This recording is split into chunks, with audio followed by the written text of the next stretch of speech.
ব্যাপারটা হচ্ছে মমতা ব্যানার্জি বলেছেন একবেলা খাই, তো আমি ভাবি যে কি করে পারেন উনি, কি করে সম্ভব যে একবেলা খাওয়া এখানে কিভাবে সম্ভব?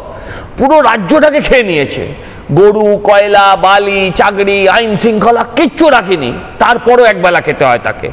এটা কি করে সম্ভব ওনার পক্ষে? পশ্চিমবঙ্গে কোর্ট কিছুদিন আগে বলেছিলেন, হাইকোর্ট বলেছিলেন যে রাজ্যে আইনের শাসন নেই, শাসকের আইন আছে।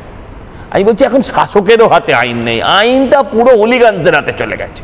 কারণ সিপিএম এর জামানায় সিপিএমরা মস্তানদের ইউটিলাইজ করত, সিপিএম ভোটের আগে সেই মস্তানদের ব্যবহার করত, ভোট টোট দখল করাতো। মুশকিল হচ্ছে সেই মস্তানদের তৃণমূলরা নেতা বানিয়ে দিয়েছে, সেই মস্তানদের তৃণমূলরা আজকে কোথাও ব্লক সভাপতি, কোথাও কাউন্সিলর, কোথাও এমএলএ সব বানিয়ে দিয়েছে।